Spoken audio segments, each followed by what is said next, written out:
चिप्लो घाँस पनि भारी पुरा लिएर आयौँ ए अब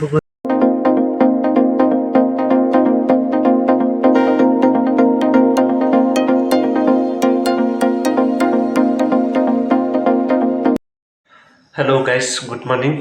अहिले चाहिँ ढिलो उठाइ भयो चिया पिउँदैछु चिया पिसकेर घाँसमा जाने हो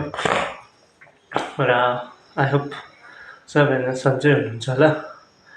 र आज एकदमै दिन पनि खराब छ त्यही भएर लेट उठ्यो टाउको पनि दुखे जस्तो भयो त्यसले गर्दाखेरि र चाहिँ घाँसमा जान्छु घाँस ल्याएर चाहिँ त्यहाँदेखि दिउँसो काम के हुन्छ अहिले चाहिँ प्लान भएको छैन आज मात्र प्लान नभएको नभए त प्लानै हुन्थ्यो प्रायः जिपीतिरै गयो हुन्छ होला जस्तो लाग्दैछ घाँस पनि भारी पुरा लिएर आयौँ ए अब गएर घाँस पुऱ्याएर चाहिँ एउटा किचन एकदम गरिब भएर पानी चुँदैछ त्यसलाई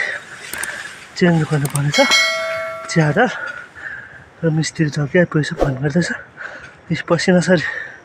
एक्सर्साइज चाहिँ डरै हुन्छ यहाँ फाइनली घाँस पनि ल्याइपुऱ्याए र अब चाहिँ गएर किचन बनाउनु पर्ने छ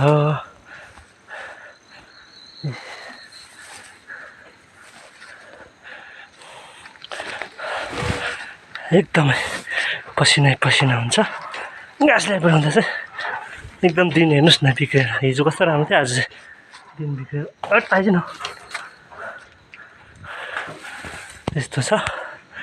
र गाईहरू हेर्नुहोस् है त फेरि हिलो भइरहेको छ एकदम हिलो टालेर अब फेरि एक दिन घाम लागेको बेला चाहिँ नुहाउनु पर्ने छ है मेरो गाईहरू यो चाहिँ जन्मिनेवाला छ तर पनि दुध चाहिँ दुँदैछ हाम्रो ड्राइभर बाबु कहाँ जानु ड्राइभर बाबु छ कहाँको छ आज सर्भिस यो अलिक बिमारी छ माथि भन्नु त सार्नुले चाहिँ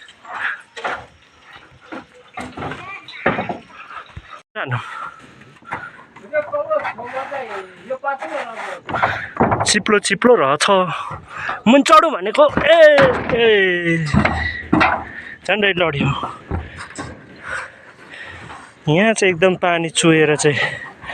हाम्रो किचन चाहिँ बिजोक भएर चाहिँ आज यहाँ चेन्ज गरेको डबल लगाइदिनु भएको यसमा हुन्छ चुँदैन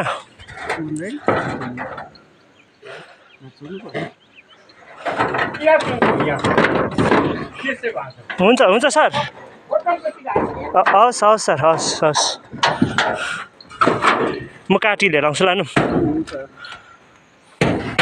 यहाँ चाहिँ इमर्जेन्सी काटी बनाउँदैछ च्यादर काटी चाहिँ सकेर चाहिँ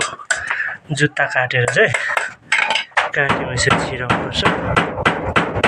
यसरी कायदा दिन्छ यहाँ दिनु न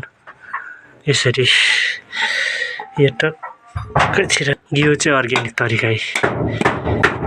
यो पानी नछिर्नु यसरी क्या पकाएपछि काटी पनि गयो जुत्ता काटेर गुम्बुट काटेर कहाँ मेरो चिया पनि बनाइसक्यो अब खानासाना खाएर चाहिँ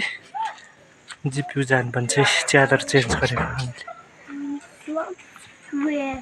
सबै कामहरू सकेर चाहिँ अहिले चाहिँ अब घर आइपुगेको छौँ र आज मैले जिपियूमा काम भएको ब्लग चाहिँ गर्नु पाएन बेसी मान्छे आएर चाहिँ एनओसीहरू इस्यु गर्नु के गर्नु गर्दाखेरि चाहिँ ब्लग गर्नै पाएन र अहिले चाहिँ घर आइपुगेको छु र आजको मेरो ब्लग चाहिँ यहीँ एन्ड हुनेछ र फेरि भोलिको लागि तपाईँहरूले वेट गर्नु होला अर्को ब्लगको लागि